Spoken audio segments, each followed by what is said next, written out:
Hey everybody, Doug Billings here on the set of The Right Side with Doug Billings. We have a show today with Simon Parkes, and I want to talk to you first, though, about a friend of mine, a friend of the show, the Commander's Artist. The Commander's Artist is the personal commissioned artist of General Mike Flynn. That's right, and he's a friend of this show. He's done all of the banners, the logos, and so forth for this show. Made us a few patriotic portraits of myself and others. And look what he's done for Simon Parkes. Simon Parkes, the first international patriot, is honored by the commandersartist.com. I showed this to Simon on our show today. He absolutely loved it. Took some pictures of it. We're going to send him a copy of it. The Commander's Artist is. Mention me, The Right Side with Doug Billings. Make sure that you, when you place your order, you type that in the message box. And he can be your commissioned artist with one of these prints. If you just go to the website, www.commandersartist.com. Place your order today. International shipping is available. You're going to like what you see.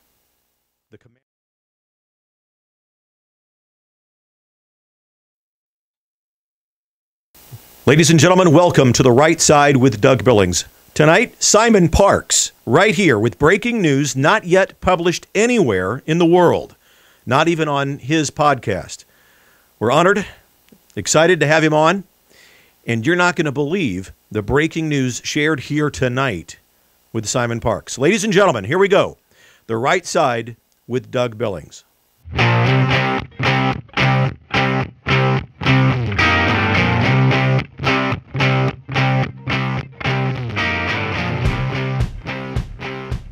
Everybody, hi. Doug Billings here with you on The Right Side. We have again with us Simon Parkes. What an honor. Simon, good day, and thank you for being here on The Right Side.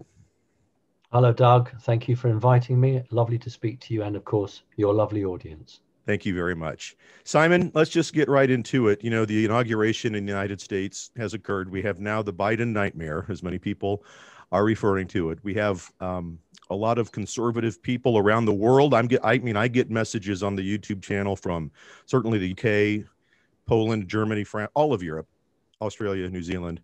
Sure. And they are understandably, they are hurt and they feel despondent. And I tell my folks, I say, let me walk you in off the ledge. Come here and give yourself the gift of patience. They're upset, and some of them are worried that, you know, things aren't happening in our time, that you know, why didn't anything happen? I can't believe he's in. Now it looks like we're stuck with President Biden. How do you, because I know you hear the same kind of complaints and the same kind of, you know, it's almost as if there was a death in the family. How do you respond to that? What do you say to people when you hear those kinds of things? Well, people are angry, and people often look for somebody to blame. People actually want good to triumph over evil. And when they appear to see evil coming out on top, the natural reaction is to say, well, you know, I was betrayed because I believed in this person or I believed in that person, and you didn't lead me to the promised land. Yeah. And what I'll say is that it didn't go the way I expected either. That makes it any help to anybody. I mean, I was one of the very few people that did watch the inauguration. Remember, the inauguration was two parts. Mm-hmm. There was a pre-recorded part, and there was a live part. And if anybody is doubting me, look for the color shoes of some of the ladies present, because during the middle part of it, the colors of the shoes change, which shows us that it was pre-recorded and then mixed with that. And we've been warning about that for about 3 weeks, that they would use a pre-record. But that aside, it was always planned to arrest them while they were all together. That's why there were 26,000 soldiers. That's why there were fences. That's why the Marines were down in the tunnels underground. But, you know, people have listened, I hope, to some of my recent updates, and I'll understand what went wrong and why that didn't happen. And of course, for humanity, it's a terrible tragedy, because it looks like the person that didn't win is actually being inaugurated. And, you know, I understand that. What I'm saying to people is that that the good guys are going to have another go at it. So don't get despondent. And, you know, I would expect them to have another go at it before mid-April. All right. So they are going to have another go at it, although, as the person I spoke to at 2 o'clock in the morning, the following day, and I said to them, you know, look, you never get another golden opportunity. You'll never get so many people in one place. And the response was, yes, we know. We know that we'll never have that again. But, you know, we just have to work harder. So it's not over by any means. Not at all. How will that play out? What will be the next go at it? What will it look like, perhaps? Or is that just a silly, I mean, will we know? Yeah. No, it's not. Well, it's got to be. Otherwise, you know, what we don't want is where we're kept in the dark. We don't want that. I think the very first thing your audience are going to notice is that you do in fact have two governments in America. You have Biden, who is the office holder, and you have the military. And what it's not widely understood is that when President Trump signed the executive order, he did it to the military, meaning only the military can decide if the emergency is lifted. So Biden can't sign an executive order countermanding Trump's order. Okay. Only the military can do that. And the audience probably hasn't had the chance to understand some of the news, and I would like to share that with you. Please. Because if you dig, it's actually in mainstream news. And, you know, audience needs evidence. I understand that. I'm going to give you some evidence. Okay. It's in the mainstream. You go and find it, you'll find it. All right. Right. Biden's team wrote to the United States Air Force, part of which is in the Pentagon. Okay. And they said that they wanted information on the F-35 fighter jets that the US is currently selling or supplying to Saudi Arabia. The Pentagon wrote back and said, you don't need to know. Really? The Pentagon have also written to Biden telling him he is not allowed to set foot in the Pentagon because he is not recognized as their president. Now, this is astonishing. And that's why, if your audience did see the inauguration, when the cameras were not obviously on people like Obama and Clinton, their faces were doom and gloom. Oh, yes. It looked like and a that funeral. Is because it's what we call a sword of Damocles. It's a poison chalice. They have not got what they thought they've got. And I'm going to share something else with you, audience, and no one else knows this. And I only got this a few hours ago. So, Doug, I'm going to let you know. All right. And so it's a first on your show. And I haven't even done it on my podcast. Okay. Breaking news. Breaking news. And that is that I keep on calling him President Trump. Trump is still signing executive orders and passing them to the military.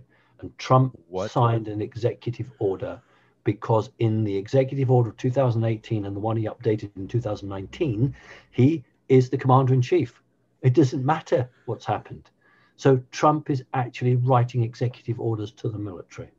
So you have two governments in America. And that is why, and you know, the mainstream news announced that Biden had written 14 executive orders.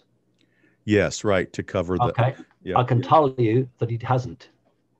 Or if he has, they haven't left his desk. Interesting. Well, okay. Haven't left his desk. Okay.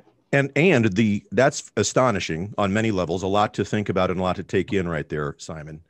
I have said on my show that the White House is now in Mar-a-Lago, Florida, and I meant it sort of flippantly, but also semi-seriously. Very, very true. Yep. And with regards to these executive orders, and let's talk about Biden's first, I noticed that in none of them had anything at all to do with directing the military to do anything. They're all civilian, if you will, executive orders. Yeah. And I would challenge the audience to say, okay, let's wait and see if you notice any military executive orders or executive orders that involve the military, because my hunch is that you won't. One of the problems for Biden is that the wall has now come under the control of the military. Yep. Yep. So he can't do anything with that. But here's another thing, because people need evidence, and I'm giving you things that you'll find in the mainstream. Okay. If President Trump, and I can't not call him that, I can't not call him that. Yeah. If Trump was no longer a threat, they would just wash their hands of it. But they are insisting on the impeachment. Now, you might say that's just because they're vindictive, but I'll give you something else. Trump lives or spends a lot of his time in Florida. Yes. Okay. And where he is, he's not too far from the bank that he banks at. Okay. Did you know that his bank have closed his account? They gave him a check for $5.1 million, which was his bank account, and said to him, you can never bank with us again, because the deep state lent on the bank to close Trump's bank account for no other reason than he is dangerous to them. So if Trump had really gone into retirement, why would they still be trying to impeach him? And why would they have closed his local bank? And that's important. That's important for the audience to think about. You know, the impeachment, if it were to be successful, and of course he can't be impeached now. He's out of office, and he's a civilian. Had they succeeded while he was president to impeach and then convict in the Senate, he would never have been allowed to run for elected office again. Yeah, that's the catastrophic fear that drives, as I call them, the Communist Socialist Party in America. Well, they're going to convict, but of course it doesn't have any standing in law. Yes, correct. Well said. And yes, what with regards to Biden and the inauguration, I've seen, and I'll see if I can figure out here on the Zoom call how to put these up for the audience. If not, I'll put them on my website and on Facebook. But I've seen a picture of Biden in an Oval Office that's nothing more than a Hollywood set. Yes, an open set, microphones, lights, and of course, and it's not photoshopped. I mean, it's a real. You can tell. Yes. Any information? I mean, it is an act. Well, it appears as if Biden might already be in fact arrested, and that they're allowing him to act out his duties at the current time. They did that to a time with the original Hillary Clinton. She was charged, but she was still allowed to campaign. That was in the 16, 17. She was still allowed to campaign. They did that with her. The studio that Biden did that recording in is in California. And it absolutely was filmed, and then all the trick CGI was put on the back. But they did all that because they knew they were in trouble. They really were in trouble. And the last thing they wanted was Joe Biden going in to that building and then being arrested. Now, what happened was literally hours before then, I've talked about it on my show, something went wrong. And they knew then, people like Obama knew they could go in and they wouldn't be arrested. So that's what happened. So it's a sign of how weak they are, and people really, really, really shouldn't be too upset, because you've got a figurehead called Biden in the office with very little power, and the world leaders are going to snub him. The world leaders are going to laugh at him. World leaders will not want to get into any arrangements with him because they're not going to last. And what's the first thing that man does is he upsets Canada and cuts the Keystone Pipeline. Now, Canada will have nothing to do with the United States while Biden is there. This is the damage, and why Biden has to be removed in a very few short months. What is the role of Mike Pompeo and General Mike Flynn right now? Vice President Pompeo, Secretary of State Mike Flynn. I'm spitballing, but what are they up to these days as all of this is carrying on? I think they're all part of an inner team, and I think they're all have been told just to wait.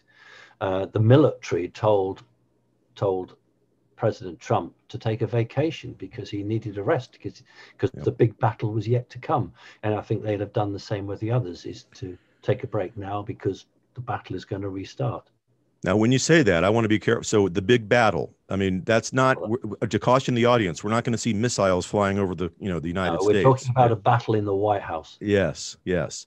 There are people out there that hear words and they go, "Wait a minute," And so, well, I mean, if Antifa and BLM yes, had the they would be chance allowed to do it. Yeah, there would be a big battle. But this is a battle between will powers in the White House, which is yet to come.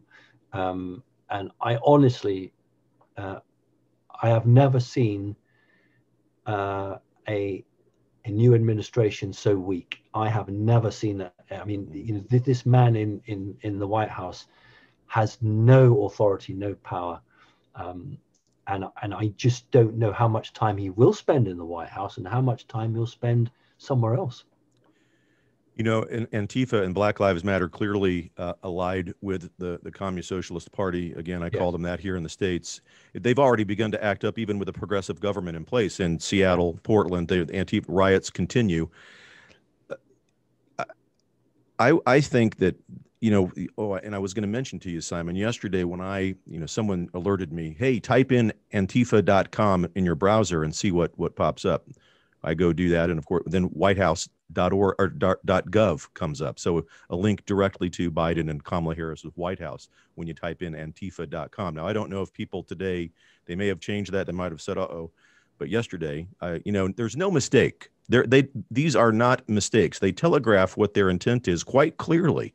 Yes. It's just like when Joe Biden said prior to the election, we have the most sophisticated voter fraud organization ever amassed.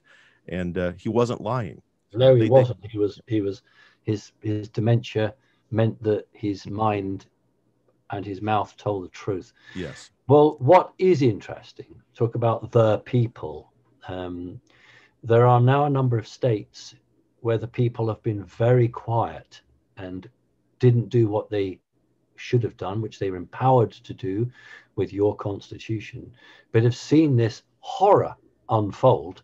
And there's now a move to decertify in 3 states from people who up till now have been too frightened to put their head above the parapet. So watch that one as well, because your constitution allows states to decertify even after a president has been elected. That's good, and we will follow that for sure. Thanks for that. Okay. On a lighter note, somewhat, Simon, as I read messages that come across me and from around the world, there is without a doubt a universal appeal that people have for President Trump. The love of this man is truly worldwide. I'm not kidding. It's touching on many levels.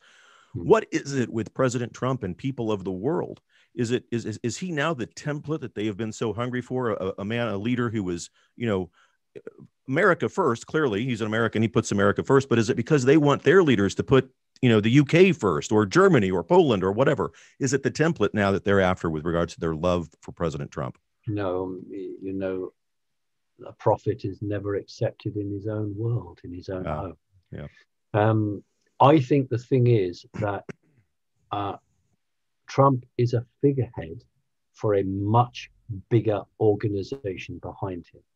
And if the Republican Party, the GOP, if they're not careful and Trump throws his weight behind a third new party, that could be the death of the Republican Party. It really could be. And they've got to be incredibly careful, because if the traditional Republicans waver away from their traditional Christian right side view, they will literally have no place in the future. And you'll find that there'll be a new party that will come up. And that will take not only Republicans, but Democrats as well. It will be a party for all of Americans. And if we believe, and I certainly do, that at least 75 million voted, then, the Republican Party better be very careful, because the next 3 months will dictate whether they're finished as a political force or whether they are able to evolve and to represent the people. But at the moment, I think the Republican Party is as doomed as the Democratic Party. 100 million votes, Simon. That's what I'm saying. Yeah. Yep, 100 million. You're right. And I have made comment on this show about, whether or not I would, a third party, would it siphon votes away from our cause and cause the communist that right. I'd forgotten how astute you were, Doug. And I was going to go on to the second bit, and I thought, no, he probably won't be there, but you are there. Right. So what can happen is that a creation of a third party lets the left in. It does. It can do that. Yep. But there's more pressure then on the rump, on the grand old rump, to actually decide what it's going to do. So a third party is good as long as it happens a long time before there's an election. That's my point. No good just doing it when. So that the official Republican Party has to decide, and maybe there's no need for a new party if the Republican Party comes back to where it should be. Right. So I see it as a way of the people influencing the party. Excellent. And of course, then people will say to us, Simon, they will say, well, that's all fine and well, but I'm never going to vote again because what's the use? The system is rigged against us. So they just throw their arms up and they give up. I hear that all the time. My response is, that's not being a patriot. We've got to be we have to have what I call determined patriotism. That's the hard work of being a patriot. To course correct. Clearly, the election system in this country is broken. Absolutely, I agree. But we don't just throw our hands up and say, I'm too angry and I'm too frustrated, and therefore I'm not going to do anything about it. It's the hardest question that anyone's asked. And that is why it must be the military that has the power to go in and put truth back into an election. Because, look, they're not going to do it for the sheriff. They're not going to bother to do that. So if you go to vote for the sheriff, you'll get the sheriff that more people vote for. Right. They'll do it in crucial votes. Yes. But here's the point.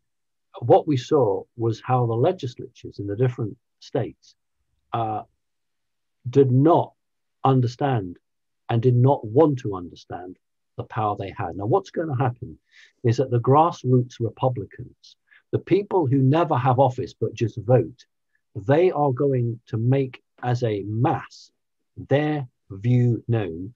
And I think that Republican senators and Republican Congress people are going to realize that unless they do something, they're out of office. Yeah. Because there are a lot of Republicans, voters who are saying, I'm going to stay at home. I am not going to vote, not because of the Dominion machines, but because they feel betrayed by the very lawmakers that they originally put into office. And I think that's the biggest effect on lawmakers. If they realize they're not going to be there for 20 years, that job for life doesn't exist anymore. Just because, I can't say Texas because Texas did a good job. But if we think of some of the other states, those Republicans are on borrowed time, because there'll be challengers coming up who are not Trump supporters in that sense of the word, but they are very Christian. Mm-hmm. They're very believing in the United States of America. And you might find that unless things are done quickly, these traditional Republicans will start to lose their position and never get back into office. So strangely enough, what happened on the 20th has started a chain reaction within the United States. Up until 1933, in the United States, Inauguration Day was always on March 4th. Yeah. And the 20th Amendment changed all of that, and we moved it to the current state of affairs as it is now. Are you hearing that we are moving back towards the Corporation of America, the Republic Corporation side, to go back to that date? And is that does that tie in to the timelines that we're discussing here with regards to and it might, and I'll ask the question, so it's in two parts. Will it be Trump or will it be somebody else if March 4th becomes now the new date? Well, Charlie Ward, God bless him, was talking about March the 4th. But my intel from America was telling me early to mid-April. Yes. But nevertheless, it is in the first quarter because it's about the first financial year. And that's very, very suggestive. Okay. And I think that, we should begin to see something in the public domain as we approach those months. So in other words, it's you've not got to wait years for this. It's just a few short weeks. It's something that's got to play out quickly. Good. And with your audience, when you dispense your information, how is it that I'm always about trying to give hope. I think that we're not only a world that needs hope, but we're now in a situation where people are trying to find and glean from hope.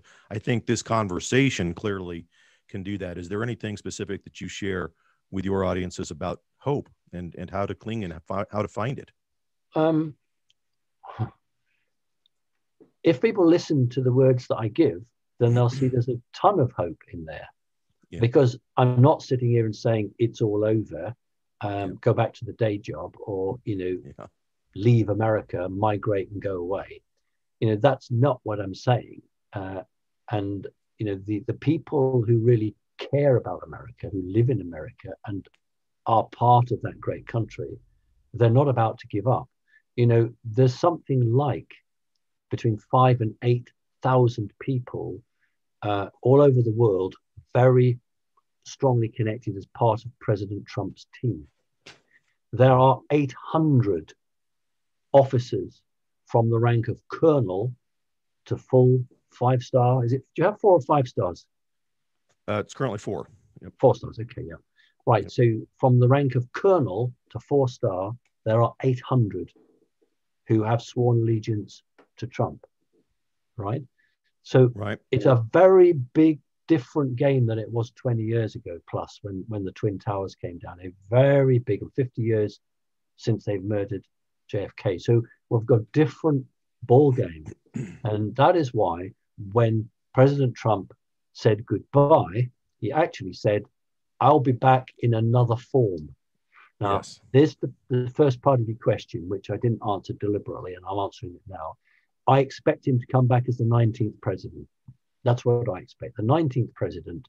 I also expect him to go to the Commonwealth and set up his HQ in Pennsylvania, because that is the Commonwealth. And I expect him to take a wrecking ball to Washington, D.C.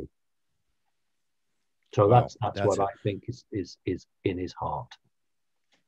Okay. That's interesting. Now that there again, a lot to chew there. Is there, with regards to this and world governments, the world governments that are in crisis that we've heard you talk about, Italy being one of them, others, Germany to a degree. Yes. They really don't want to have anything to do with Biden. They're in shambles now. Anything new to share on the global perspective? Well, we talked about when the Italian government was really caught red-handed, and the deal, I know people don't like deals, but this is politics.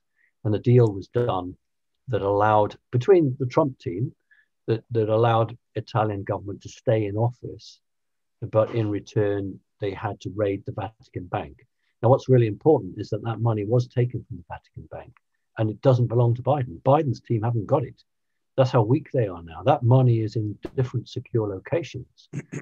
And it's this great, big, positive force that sits behind the figurehead of Trump, which, is slowly but surely putting pressure on world governments. And the other thing is that we are so conditioned that if there's anything like an explosion, and I mean an explosion, Doug, a bomb going off, something like that, we automatically assume it's the bad guys.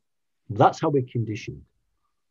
And it's very difficult to try to break that down. But what I'll try again is that what happened at Nashville was a demonstration of an incredibly advanced weapon to show the bad people what could be done, and that if they didn't back off, this is what would happen more. And the point I'm making is that produced a stalemate.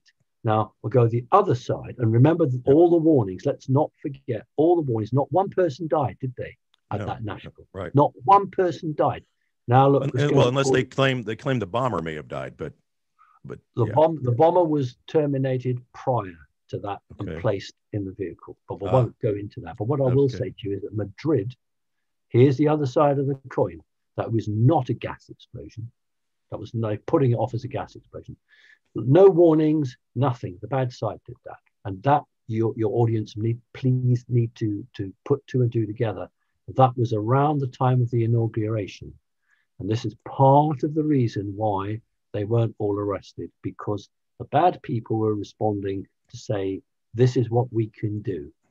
But the Nashville was something different. That's why it was right outside the offices or the buildings with the Dominion computers in them. Oh my goodness. Yep. For the audience, there has been, and there will continue to be, an enormous game, and I'm using that word loosely, being played where we don't obviously see it. But what I can tell you is the information I was getting. I was told of that attack the night before, but I wasn't told it was Nashville. I knew there was an attack coming because the person said to me, we are going to use space weaponry on them. They don't know what's coming. I didn't know the time. I didn't know where. All I knew was that space weaponry, what you guys now would call the Space Force. Yes. What the old people in the Pentagon still call Star Wars. Yep. The bad guys don't have that. So there's a stalemate now in your country. And I would say that Biden has 50% of government and Trump and the military have the other 50%. That's why I've got a lot of hope. That's why I'm not crying. That's why my nails haven't been bitten down. That's why I'm very positive. And remember, God is not rooting for Biden. Right. Bottom line. Right. Very important. God is in charge, and clearly God's on the right side. Absolutely. Absolutely. There's no question of it. There's no question of it because the communists and the socialists hate God. They're disrespectful. They hate God because they bloody well worship Satan. But the people who are connected to the right of life, to the joy of living, having a free society, that's what God's about. God isn't some body that puts you in a cage. God created humanity to go out and have fun. We weren't created to be miserable, Doug. We were created by God to live and to be joyous. Understood and agree. Yeah, and so that's why I know that God will never ever support anybody that wants to lock people up like this. It's ridiculous. Simon, I've often said that one of the key differences between those of us on the conservative, the right side, and those on the left, with regards to how we want to improve society, I'll use that as the example. For us, for those of us on the right side who are godly people who believe in God, the way that we improve society is by improving the individual. We try to become the best version of ourselves that we can, and therefore, once the individuals improve, society improves. The left side, when they talk about improving society, what they want to do is thrust their politics upon us, and you must believe this way. And the thought of us worshiping an almighty God is frightening to them because we're supposed to worship the state. Exactly. Well, here's the point. You see that the communists and socialists believe that everyone who has nothing should be given everything. Whereas what we believe is that if you have people who are hardworking and they fall on bad times through no fault of their own, they need to be supported. But why would you support somebody that has never worked in their life? I'm not talking about someone who's disabled or can't. That's different. Or someone that's got no arms or got no legs. That's we wouldn't even argue about that. But somebody who chooses not to work, why would you support them over somebody who's worked all their lives? So this is the difference between the values that we have on the right and those that they have. And that's why communism failed, Doug. That's why the wall came down. That's why, apart from the poor people in China who are being absolutely oppressed, communism has been nearly wiped out across the globe. I'm old enough and you're old enough to remember the bad old days when Germany was divided. You know, clearly communism doesn't work. And you've got these people, Doug, who they're living in the past. They want to foist this failed project onto decent people. Yep. Agreed. I couldn't be more in alignment with all of that. And I think also with regards to the left, you know, they think that, you know, they'll use seductive ideologies. You know, we're going to take care of your college debt. We're going to give you free stuff. And it teaches it does two things. It robs people of human dignity. To not work and to not earn what you get does not bestow upon you human dignity. In fact, it does the exact opposite. It robs it from you. It's a difference that it just is astonishing that more people on the left don't realize that. Well, the thing is, it's control, because the more handouts I give you, then I can call at any time, and I can say to you, well, for 5 years, I've paid this, I've paid that, and now you're going to do what I want. Whereas if you're a free man or a free woman, you can stick two fingers up, as we say in Great Britain, or you give them a finger, as you do in your country, but you can say, no, I'm independent. You can't blackmail me. But the way that the left works is it gives you, like you said, all this candy. And then when you've taken the candy, it says, but there's a catch. And that's the difference. And you know, in the Midwest and in some other parts of America as well, people are very independent and proud. But if you go into some of these big cities, they've lost that independence, they've lost that culture, they've lost their history. You know, I don't care that you're a new country. You've got a ton of history. It may only be a few hundred years old, but you've got a ton of history to be proud of. But you go into Washington schools or Seattle schools, they're not being taught that. They're being taught that you should be guilty because you're American. So no wonder these poor kids are coming up with their heads completely screwed. And that's what communism is. That's what communism is. And I think that President Trump got all those votes because the vast majority of Americans saw the way it was going. And I give a warning now to the Bidens of this world that the American people are not stupid and they won't be pushed around for much longer. Right. Agreed. And spot on with regards to the analysis about what education and how they, our entire education system in America is infiltrated by the radical left. And we are not a country that is a light to the world. In fact, we're systemically racist in this country, and we're founded by white supremacists. The founding fathers were, it's crazy, but they teach that quite literally, and it's why last summer we saw, part of the electoral base of the Communist Socialist Party burning and routing America, toppling the statues that represented. They toppled statues of Jesus Christ because he was white colored. It just goes. Although, of course, he was African. It was African, and this is what people don't understand. So it's just a clever trick. And remember that those who control Hollywood control the story. Yes. Yep. Simon, I can't thank you enough. Anything else that I missed that we need to be aware of? No, Doug, I'm always happy to come on your show. And just through you, just your audience, you just need to remember that America has been through many trials and tribulations. And whether you believe in God or not doesn't matter. The fact is that God is not about to walk away. Some of our audiences may turn their back on us, but I tell you this, God will never turn his back on any true person in America. That's a fact. Amen. I believe it. I'm going to say so long to you. If you could hang on for just a moment after we wrap up, I'd appreciate it. Ladies and gentlemen, this is Doug Billings on the right side. A real pleasure again and honor to have Simon Parkes on the show with us. We wish him well. We hope to see him again on the program. Ladies and gentlemen, we will meet again. Cheers.